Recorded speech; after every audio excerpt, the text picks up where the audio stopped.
Hey, so my curiosity question for you is, how are you separating yourself from the rest of the pack? Alright, let me ask you this again. How are you separating yourself from the rest of the pack? Okay, let me set the tone. So, you're in great shape, and you decide that you want to become a personal trainer. That's awesome! Do the work you love, right? And never work another day in your life. Not so much.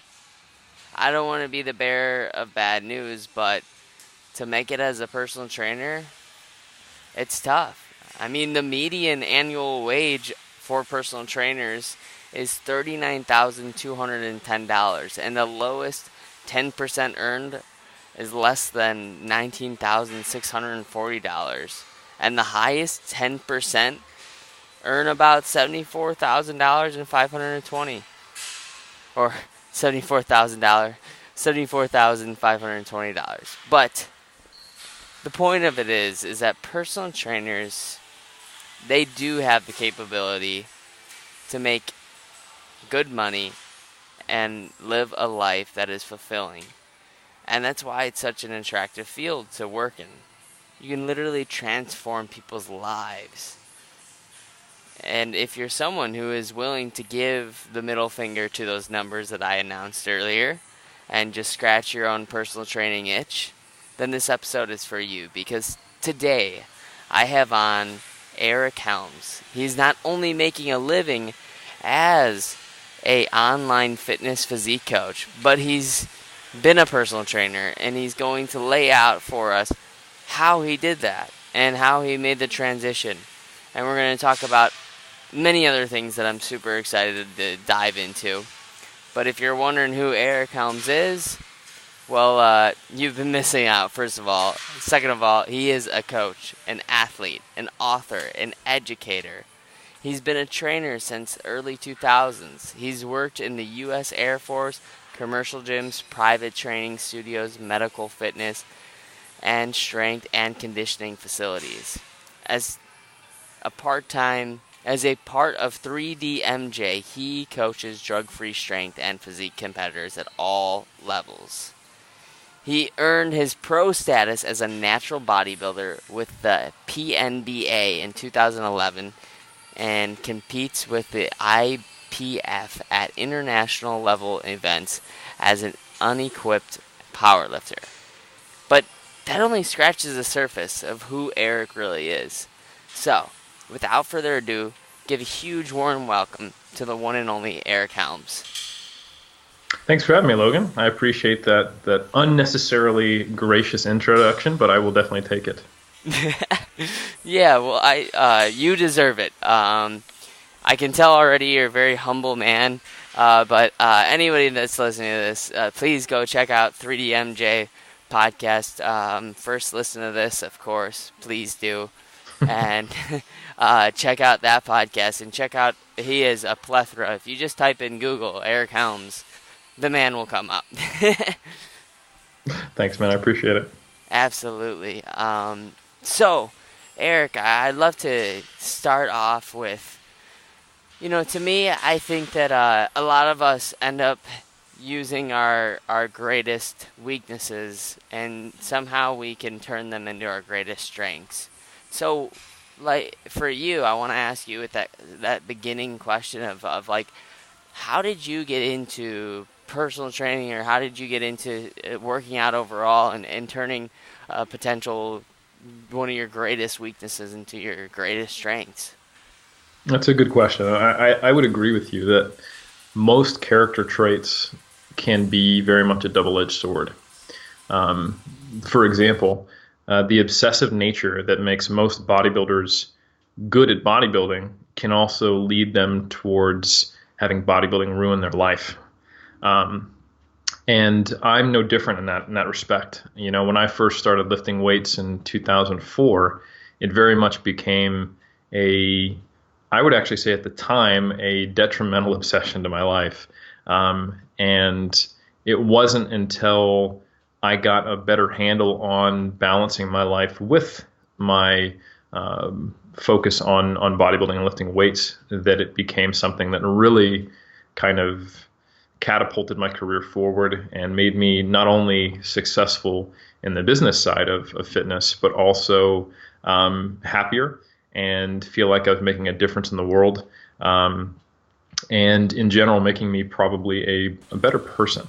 I think, and this is something we tell our athletes all the time at 3DMJ, that bodybuilding should be something that enhances your life. And if you really track it all the way back to, the very first, proto bodybuilding athletes out there in the 1900s and in the early physique contests, there was always these components of the score and the way you were judged and kind of the ethos of that culture, that bodybuilding was about something greater than just looking good. It was about having functional performance, about being an example to other people, and about fulfilling your own capacity.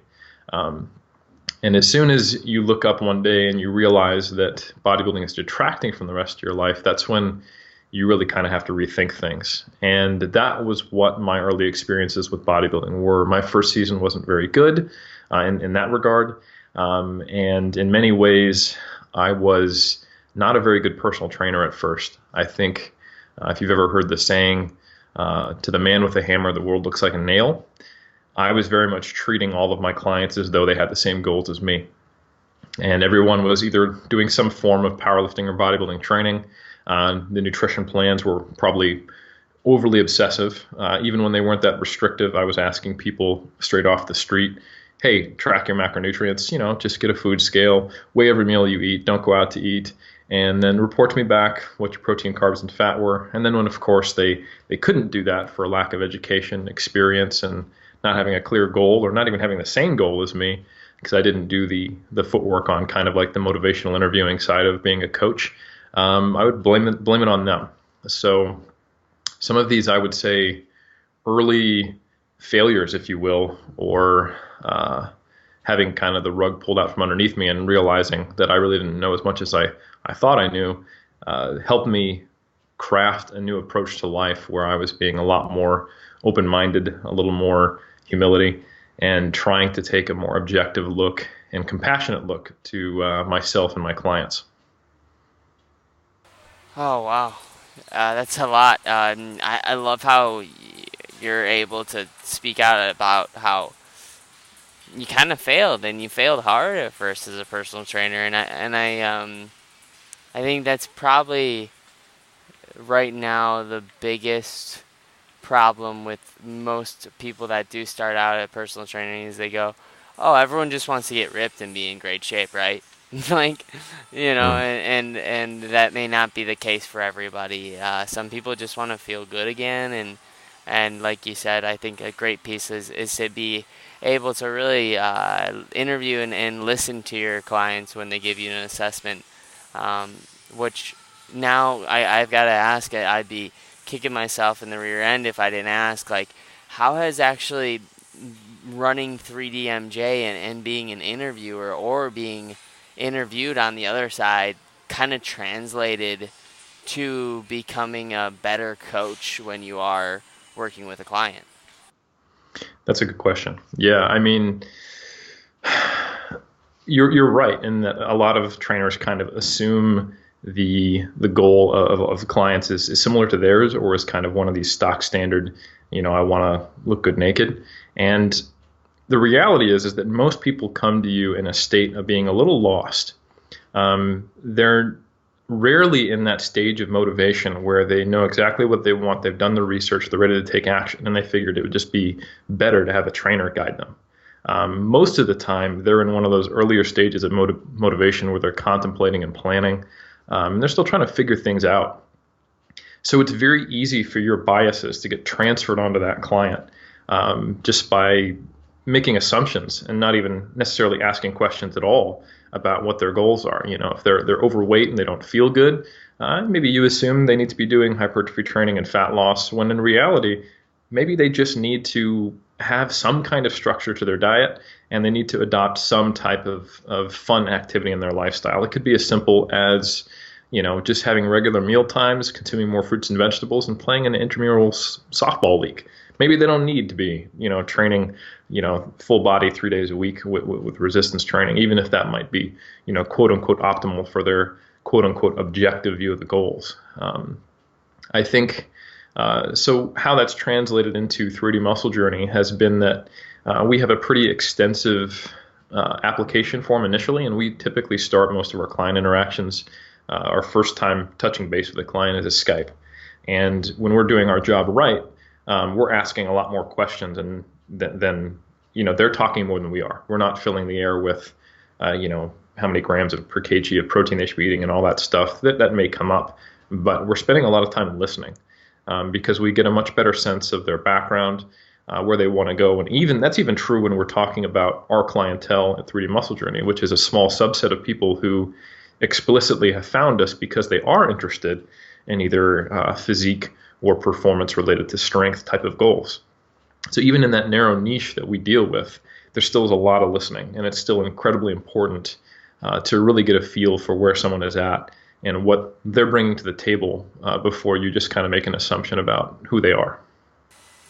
So, I'm just really curious. What's the main prerequisite you think someone should have when they come to you and they go, okay, I want to do a contest in 6 months, and I want to do it because I want to record this journey of what it's like to go from, just average looking to being on the stage, and then maybe set myself up for personal training or fitness, physique, athlete career, kind of like yourself. I hope that question makes sense. Sure. And I think that's not uncommon. A lot of people will think of, if I can get the credibility of competing and the body that comes with that, and then I can kind of look like I walk the talk, and that can translate into a career. That's both correct in some ways and incorrect in others, in my opinion. Like, I think it's sometimes people underestimate the value of getting on stage. They overestimate the value and they underestimate the difficulty of doing it properly. And an external reward is typically not adequate in and of itself to motivate someone through the process of being successful in a contest prep. And by successful, I mean getting into the best shape they can within the context of that season. We physique athletes are an odd folk. And most of the time, those of us who stick with the sport in the long term, it's not even because we are trying to see these changes occur in our body. We enjoy the sport for the sport's sake. We want to get on stage and compete. We're interested in the feel of competition, the process, and the feel of being in the gym. And if you're primarily focused on the outcome and what that can get you in your career, it's not going to go well, or maybe you're only going to compete once. But for those people who stick with it in the long run, there tends to be a lot more process-oriented love for the sport itself, if you will, and much more of a long-term interest in it, and much more internal reward. Like, most people haven't heard of the top level, natural bodybuilders, and a lot of even the top level non-natural bodybuilders, if you will, who are on the cover of magazines and very frequently on supplement ads, they get a lot of external offers to do promotional work, like a supplement company or Muscular Development magazine or a website, etc. But you'll notice that they don't do very much self-promotion except in a few isolated cases. So you can tell that despite the fact that they get their names out there or their physiques out there just because of how freakishly impressive they are, that's not their primary motivation. And a lot of the times they just do that to pay the bills so they can keep competing, because at their core, they're bodybuilders, and that's what they love. So if someone comes to me and they want to kind of use competitive physique sport as an avenue to their career, first I'd say, why don't we just get you in good shape and maybe do a photo shoot that you can use for promotional images on your own time, not expose you to, numerical judgments about your appearance from 7 strangers and have you compared against others. Take a less extreme approach, not have a specific date as a deadline. And then figure out what's maintainable for you long run and develop some good habits, because bodybuilding is, as much as it's not supposed to be a crash diet, and if you're doing it right, it needs to be very moderate and thought out, and it needs to be not so aggressive you can't maintain performance in the gym. It does require you to get to levels of body fat that are not useful outside of being on the stage. They're not healthy. They're not good for performance. They're not something to aspire to. And they almost necessitate a certain level of food focus and disordered eating, that once you get down to single digit body fat for men, and around 8 to 10% body fat for women, which is required to be on stage in good shape, that's not a place anybody's body really wants to be biologically. And there's an intense drive to consume food, regain weight, and bodybuilders struggle a lot post-competition for that reason. So that's not something I would recommend to someone to do, because that isn't something, that's not a message you want to be giving to your clients that they should be aspiring to. You want to maintain an athletic physique and have good nutritional habits that help you maintain that, along with good training habits. Awesome. You want to get some one-time photo shoots done that'll get you some more exposure? Sure. But I wouldn't recommend the stage as a vehicle for a career for most people. I really love how you point that out, how important it is to not really, I guess, skip steps in a way. You don't need to. You don't need to go out there and believe that a bodybuilding contest, unless someone really wants to, is the only way to do it. So thank you for pointing that out.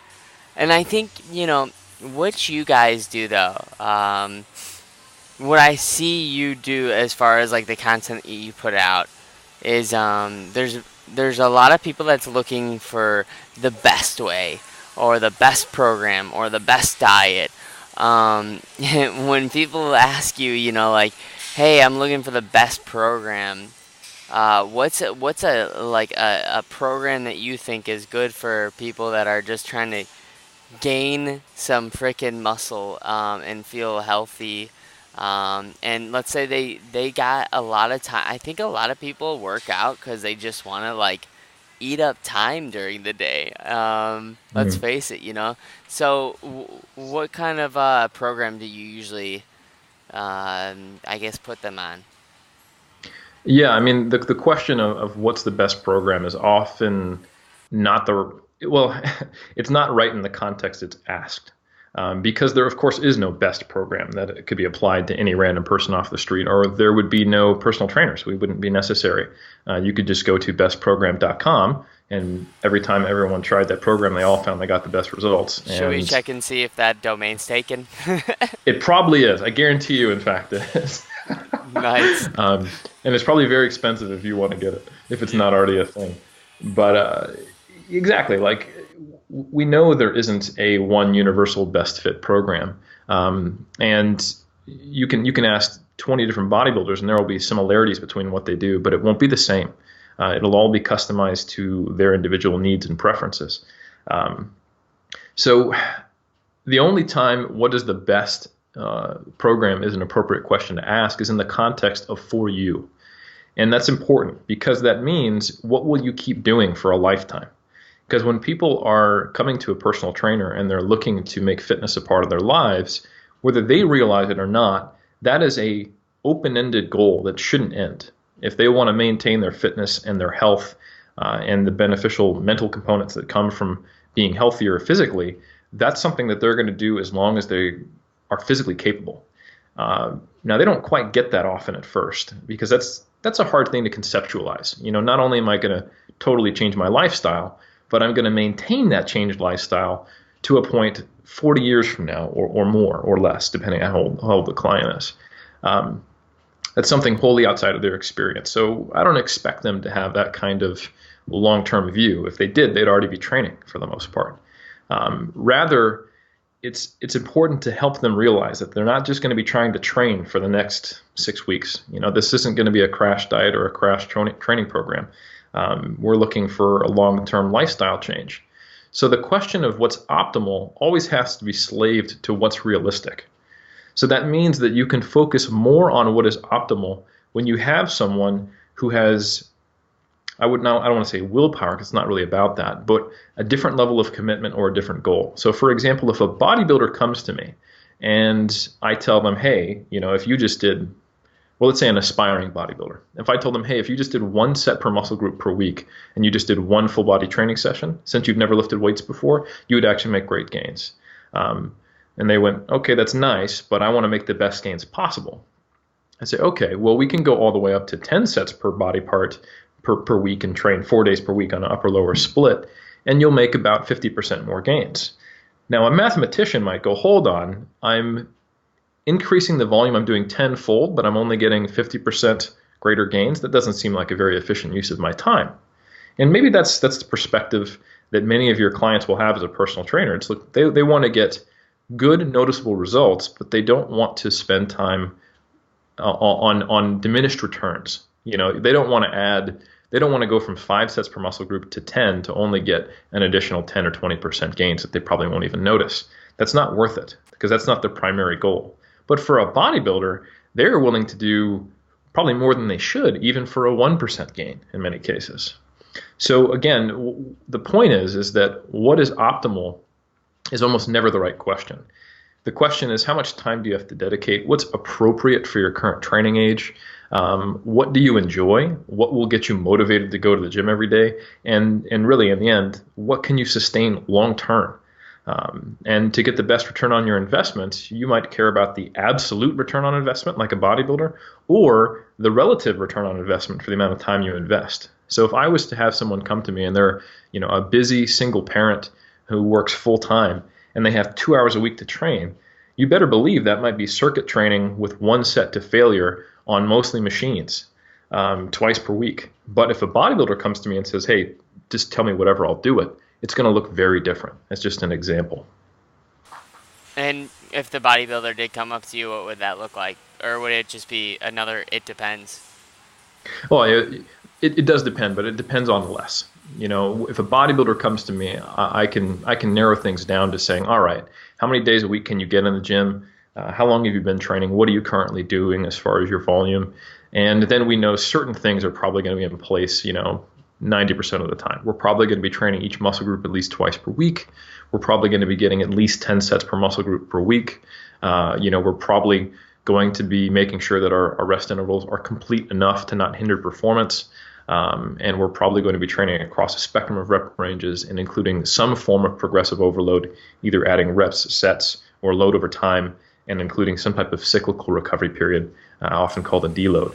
And those are just principles of training based on the best scientific data we have today that would be different for different goals. But that's really just where the first broad brush strokes start. After that, everything has to be based on how well it worked and seeing, how long did that plan survive contact with the real world, which is often, very short-lived before you're making an adjustment.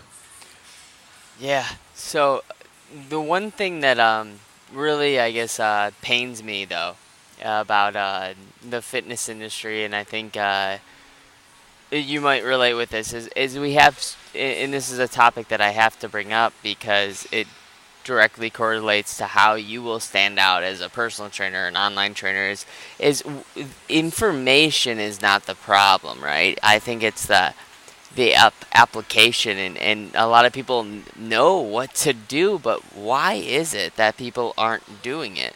So like the person might know exactly now what program to actually do, but are they going to abide by that is a completely different subject. So what sort of like psychological behaviors have you seen with your own clients where you realize, okay, they know what they need to do, but they still won't do it? How do you get someone to kind of do something that they are fighting against because they just don't believe in the process?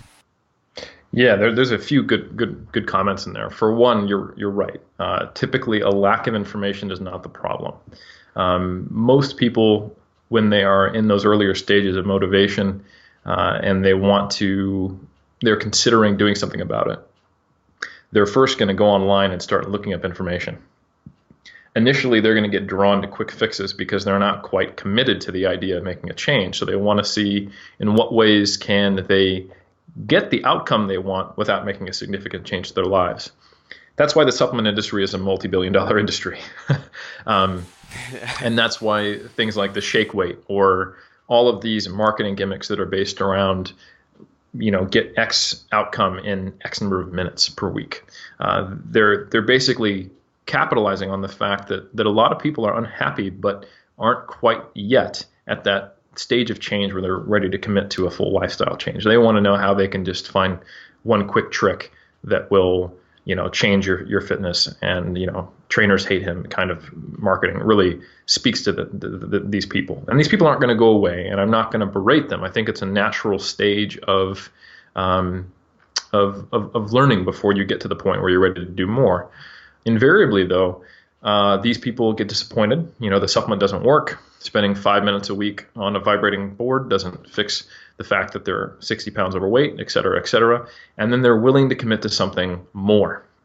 And I think that's where a trainer who wants to stand out wants to capitalize. At this point, your client is willing to do something significant, but they don't know what is legit and what is not. They might adopt an extreme diet or an extreme training plan or something that's just ineffectual but requires a lot of effort without your guidance. So that's part of it. It's just simply a lack of knowledge as far as what's going to be effective. And people's education level, experience with fitness, whether they were an athlete in their youth, what kind of effort is normal for them as far as what they've habituated to, and their initial exposures with fitness are all going to affect this. I've seen a lot of trainers out there who in their first workout with the client, make them, throw up or get so sore the next day that they're like, oh my God, I didn't know I was going to take this. I'm just not ready. So I think the way you approach your client is critical, and that it comes in a graduated stepwise fashion, while also giving them a realistic idea of what they're going to need to do.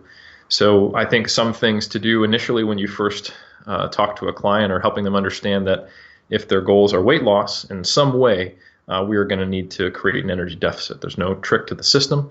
If their goals are strength or performance based, we are going to have to induce an overload. And if their goals are based on health and longevity, then it's going to be something they have to commit to long term. And then you have to use that frame of reference to figure out what can then be done. A lot of the times when you've already done that and the client is unable to adhere to a plan, I think really the question of what should you do is to ask them what's going on, and that should be a series of questions. I think you need to help them the disparity between their stated goals and their actions.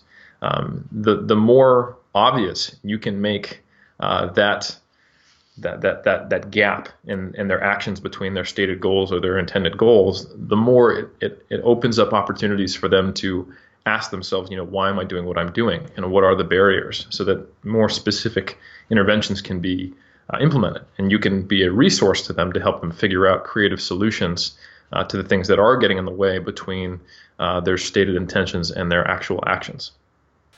Wow, well said.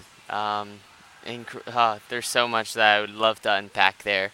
Unfortunately, I want to go into what I call, though, the scratching the surface curiosity questions, where I've gathered these questions throughout the week because I heard that you were going to be on the show, and then I'm like, all right, this question was literally created for this person, and the mission is to just make someone feel maybe a little less alone and also learn a little bit more about you by doing so.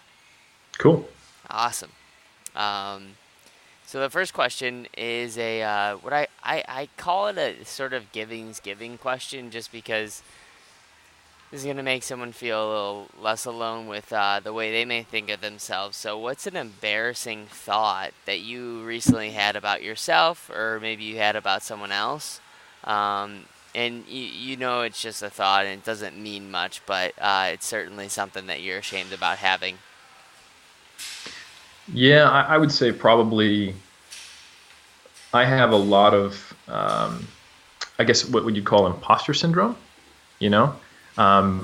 Very frequently I will assess something or have an opinion or because I'm put in a position of authority, at least in my realm of specialty, fairly frequently. So while I try to be confident and make sure I research, because sometimes I look up and I go, "Ah, I got a PhD in quote unquote strength and conditioning. And, like honestly, I'm just really a glorified personal trainer. Like I have a PhD in like being a meathead. Like this is probably the equivalent of getting a bachelor's degree in a hard subject. And I kind of have to counter that self-talk because it's not really helpful. There's a difference between humility and then crippling yourself to the point where you are not useful to someone else, where you're taking away your own voice when otherwise you might have been able to help others. So I think that's something that happens frequently in my head that I have to have these back and forth conversations with for sure. Oh, wow. I see that imposter syndrome with more and more people that you never would think that they would have it. I mean, it's incredible. It sucks too for those people too because like no matter it's almost like no matter what success you ever reach, it's never enough. It's like it's never enough evidence. It still feels like an illusion. But anyways, another question I'd love to ask is who do you think right now is really doing a great job in the fitness space that is maybe a mentor of yours as well? Mm, there's a few, but that's a great question. You can name I'm a a big few. You can name a few. Okay, cool. Thank you. I appreciate that freedom. There's a few people who I have a lot of respect for. Greg Knuckles is one of them. I've got the pleasure of partnering with him and Mike Zerdos on our monthly research review. Um, and he just has a natural love of data and he's just a very curious person. He's someone who enjoys like calculus and statistics, which is pretty rare. And he doesn't seem to have much egotistical attachment to his opinions, which I think is incredibly important. And when you combine that with also just having a keen intellect, you have someone who can really reliably give you good information and who will change their mind over time. Unfortunately, in the fitness industry, and it's probably like most, you typically will not get those two character traits at the same time. You'll have someone who's really, really smart, but also has a huge ego built around it. So, over time, it seems almost that there's like a ticking clock before, a fitness professional becomes unreliable to listen to because they've bought into their own BS, that they've made a few theories here and there, and they've built so many, pet theories on top of one another that may not be based in great data. And each time they get lauded by their followers and build their ego more, they're more unwilling, or it would be a greater cost to walk back their stated opinions, that eventually they're just surrounded by a bunch of nonsense when they might have started off as, quite a useful source of information. And I just don't ever see that. I don't think that's ever going to happen to Greg. He's academically interested. He's not egotistical, and he generally likes to help people, and is also just thinks that learning stuff is fun. So I think he's someone who I look to as being objective. He's a good example there. There are others, but man, I think I'll just stick with Greg for now. So just to keep it simple. Yeah, great. His website's incredible. It's filled with just so many gems. So yeah, check out Greg for sure. And he's a very. I love how like he has this ability to like what you said, like not stick emotionally to to be possibly being wrong or potentially being wrong, but he's always very like okay with the way he looks all the time, and I don't think there's very many personal trainers that are like that. So I would argue that's definitely true. He's a big bear, and he's cool with that, and he should be, because he's a beautiful bear. he's a beautiful bear. Uh, I'm just jealous. I'm jealous of that. The next question I'd love to ask is, what is someone right now in your life that is constantly going against the grain of what it is to be a great trainer.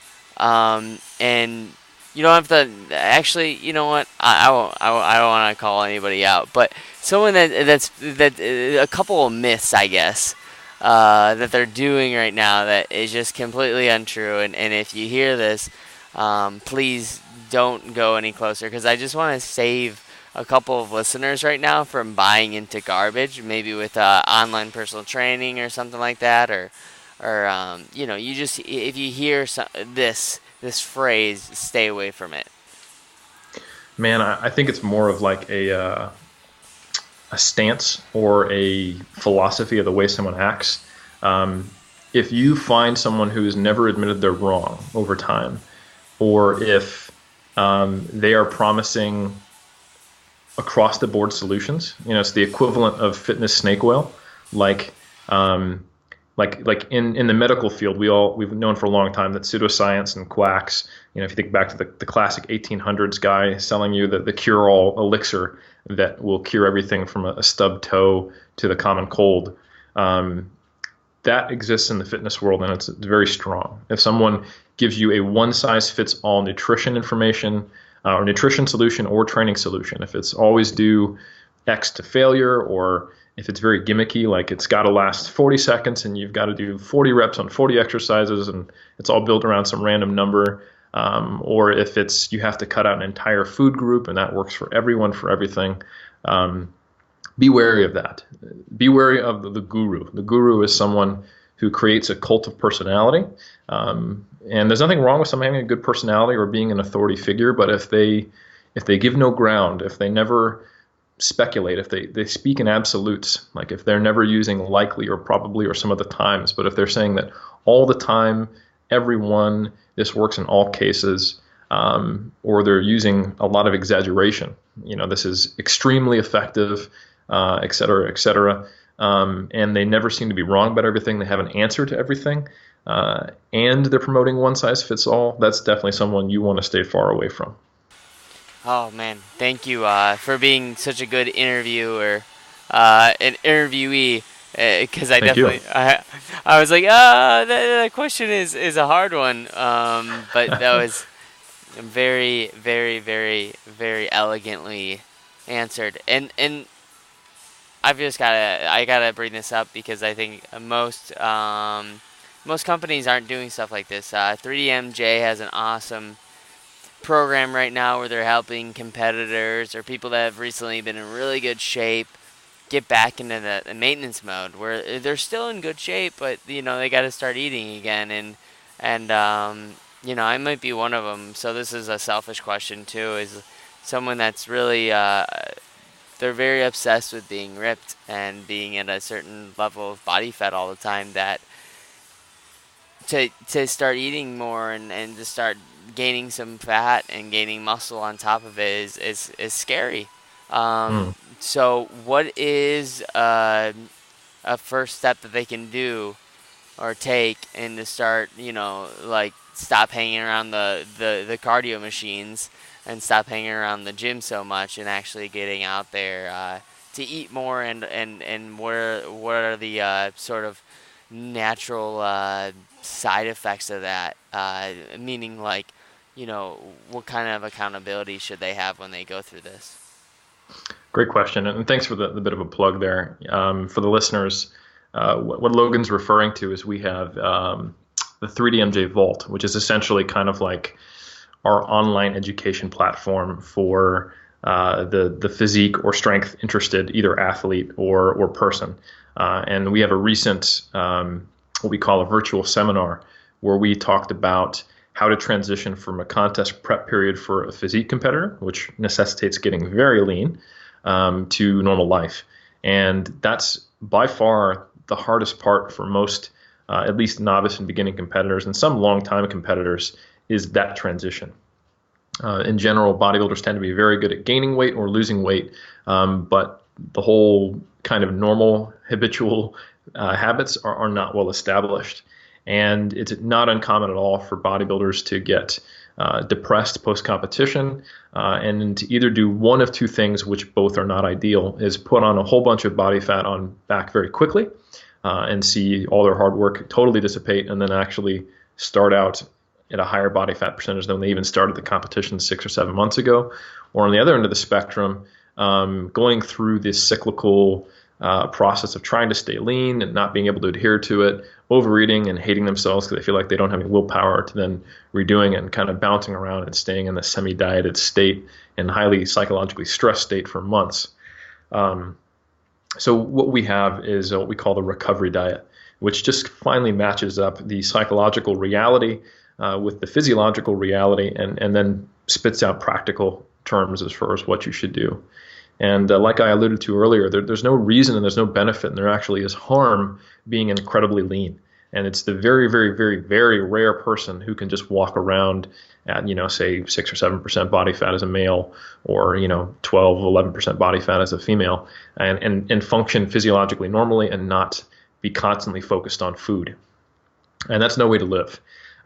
So really the only way to repair the process of metabolic adaptation that happens during a contest prep, and to recover from that intense food focus and sometimes borderline eating disorders that occur during the course of a contest prep, is to actually put body fat back on until you're at what we like to call the low end of your settling point range. So, if you were competing at, say, 160 pounds, that's probably going to be somewhere between 5 to 10% up from there. So that might put you at anywhere from, 168 to, say, 170, in the high 170s, just depending on your individual genetics and your experience with this process. And that's still a very lean, athletic look if you were truly at stage levels of leanness.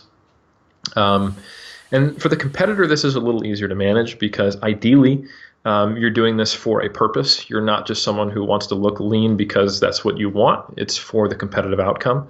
I always try to coach my athletes to look at achieving that stage condition look as the same as a baseball player would look at hitting a 90 mile per hour fastball. It is an athletic feat that requires years of training and hard work and has risks associated with it. If you're throwing that 90 mile per hour fastball, chances are at some point you're going to have some shoulder issues. And if you are getting to 4% body fat on stage, chances are you're going to have some struggles with your body and your food relationships. It kind of comes with the territory, and it gets better over time, obviously, but it can be exacerbated if you're trying to do things that are inappropriate, like maintaining peak condition year round or close to it. So just know that there's no reason to be that lean. And for the people out there who are not competitors, who are trying to stay really, really lean to a point where it is having a negative effect on, say, your libido, your energy levels, your ability to make performance gains in the gym, your general focus in life, if it's primarily around food. And I think that's probably something where you really need to look more internally and ask yourself, do I have value besides my appearance? Do I have things to contribute to this world beyond simply having a shredded physique? And am I desirable to other people beyond that? And if the answer isn't an obvious yes, then I think that's a time point where you probably want to get help, because I think everyone in this world has something to contribute beyond the aesthetic appearance of their body. And there are things they can be doing that can make them happy and can help them foster valuable relationships that are not related to the appearance of their body, and that should be definitely, they should follow that thread all the way back and do some serious work with a mental health professional, in my opinion, if they're in a state of being constantly struggling with their body image and food image. And I really hope that people can have a more modern perspective with therapy and doing counseling. Like, we're all very comfortable going to see a physical therapist or a doctor for an injury or a disorder or something like that. But then there's no stigma associated with that. But we're not quite there yet with the mental side of things. And I personally have been in therapy myself, And it's probably one of the better things I've done in my life. And I would encourage anyone who is struggling and in pain, regardless of whether that's a mental or physical problem, to seriously consider that if they're finding themselves trapped in a behavior pattern that makes them unhappy and unable to get out of it. Wow. Eric, thank you so much for pointing that out. Like, I really wanted to second that. I mean, and there's even online therapy nowadays if you're really Hmm. uncomfortable, which is, I know Talkspace. Maybe I should get them as a sponsor or something because I talk about them all the time. But it's amazing. I mean, literally, you can get health professionals for like $25 an hour. And I want to just kind of elongate off of, yeah, I guess at the end of the day, if you can't answer that question of if people only love me for my body, I know for a fact that I had a suicide attempt because of that. That people can only love me for my looks, and when that's just not true. And luckily, I've had a guest on Shannon Howard, and she said it best. I think she said, did anybody care if Mother Teresa had abs or not? No, like they didn't. Did anybody care how sculpted Gandhi was? No. Like people care about what you do while you're here and what you say and the way you treat them. And let's face it, bodybuilding can be such a uh, selfish career. And when you take it off and you start putting your your knowledge and you start using it for the betterment of others instead of just yourself. That can, I think, alleviate too a lot of this sort of like pressure for you to be in a certain state physically. Yeah, I totally agree. Bodybuilding is something, if you look at its historical roots, that came from ideals in society, all the way back to the Grecian ideal. And the idea was that the physical body was a reflection, and they were almost intrinsically related. They weren't seen as separate, uh, as of what is going on philosophically, mentally, etc. And not that, the most attractive person was also the best person, but more so that on a case by case basis, your physical should reflect your mental, and that they are both two sides of the same coin. That striving to achieve physical health and a physical ideal should go hand in hand with doing so mentally and emotionally. And it's just, I think, two forms of showing self-respect and self-love and just striving to be the best you can be. And I think, if we apply that in the modern world and we consider, some of the ways we think in modern times, that should be individually decided. What do you want to do with your life? What do you want to do with your body? And can you have that holistic growth that encapsulates both the physiological and psychological side of health? So I think anyone who approaches bodybuilding in such a way that it degrades their mental health, I don't think that's true bodybuilding. And I think they should reevaluate their approach, because it could be something that can lead to not only a long career, an enjoyable career in the sport, versus a short, maybe even successful but still painful career in the sport, but also just a better life. And that's kind of what we're all about at 3D Muscle Journey. Yes, you guys are. I have to amend that absolutely. Uh, Gosh, thank you so much, Eric. I wish we could talk for like 3 more hours. I just want to ask like three more questions, and Absolutely. they're just 30 seconds or less. Sort of, you're the man. Thank you for agreeing to that. Um, 30 seconds or less, sort of answers. The first question is what's a mantra or quote that you love to remind yourself and live by? I tell myself, your life is your fault. And I don't mean that in a blame sort of sense. And I also know that that's factually not true. Like, obviously, some of my success comes from the fact that I was born into a first world nation and I wasn't born in abject poverty. And that, there's a lot of freedoms available to me that aren't available to other people, and a lot more doors that are more easily opened, etc. But I still live by that philosophy, even though it's objectively false, because it keeps agency in my hands. It reminds me that while many things happen in life, it's much more important about what actions do I take in response to that, and that's going to dictate my happiness and my success. And it gets me away from the largely useless and even potentially harmful habit of looking to blame things in my life on external factors that I don't have control over.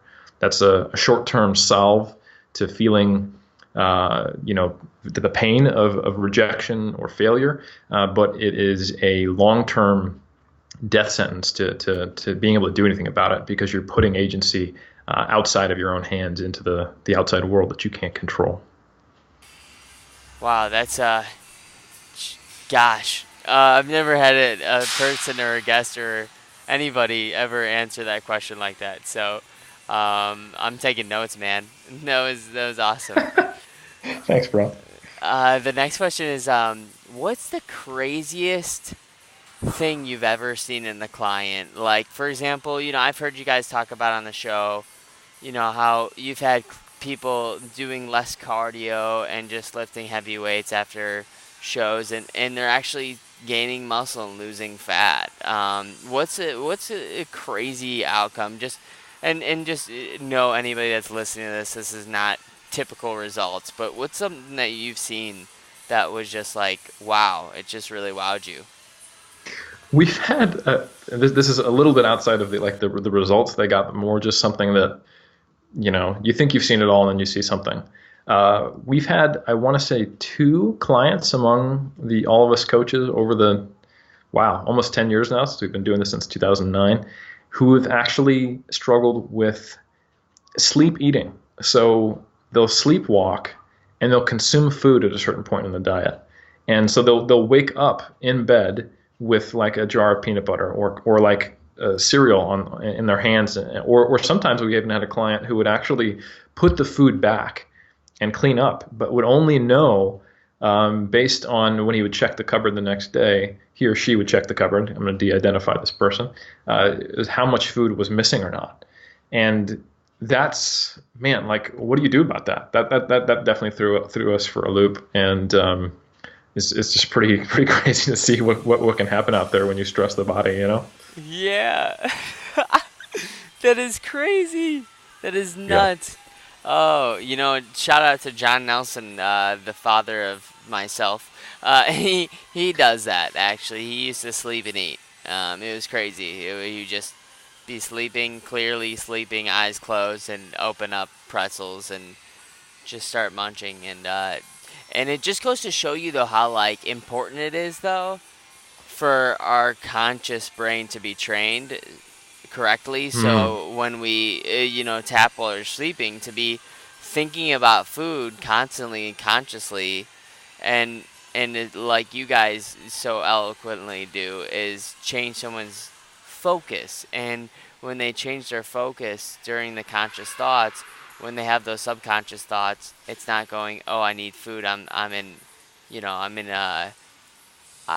scarcity mode. Oh God, I need food. To rather, no, I'm fine. I'm well nourished for the day, and so that is crazy though. Wow, that's Yeah, you nuts. can imagine that would make bodybuilding a little harder. Yeah, yeah. So the last question is, Eric, anybody that's listening to this, how can they support you? And we know exactly how to get a hold of you and whatnot, but what's another way someone could really support you, and maybe something that is not even contributed at all to fitness and health, but something that you really care about? That's a great question. I think, honestly, just every day asking yourself whether or not you're making a positive contribution to the world, if you're just adding a little bit of goodness against the chaos and the entropy that's going to happen regardless, or whether you're acting out of a place of pain and kind of putting that out to the world, like from something as simple as, are you tailgating in traffic, or are you cursing at people when they get in your way, or they just act like people, or are you trying to take the high road more often than not? Because I mean, all that little stuff adds up. Like, you cut somebody off, they get pissed, they do the same thing, and then you just had like 40 people have a bad day. And I do think that those little actions make a difference. So just trying to be a little more mindful of how you interact with other people in a day-to-day basis in the world hell, man, if even just today you hear this podcast and you actually do that, that's a little better than even if you don't even do it after that. So just one day of being nice, I think would be awesome, and I'd appreciate. Gosh, I'm giving Eric a huge virtual hug, bro hug right now, because that just lifted my heart, like absolutely. Wow, that's huge, and I'm so happy that we're ending it with that last thought. Is just how can you do those little micro things, those tiny habits that lead to big changes in your life, and I mean, it totally makes sense whenever I listen to somebody that's in the fitness world that's making sense of something, like not just numbers wise, but they're making sense psychologically wise. I'm like, oh, do they know Eric at all? And then I look and I go, oh, wow, yeah, they're part of the 3DMJ tribe and following them. So, yeah, and I know you're very much part of that. So, Eric, thanks again, man. Maybe down the road, I would love to invite you back on and maybe see where you are in a couple of months and whatnot. Absolutely, be an honor. Thanks for having me on. Oh yeah, thank you.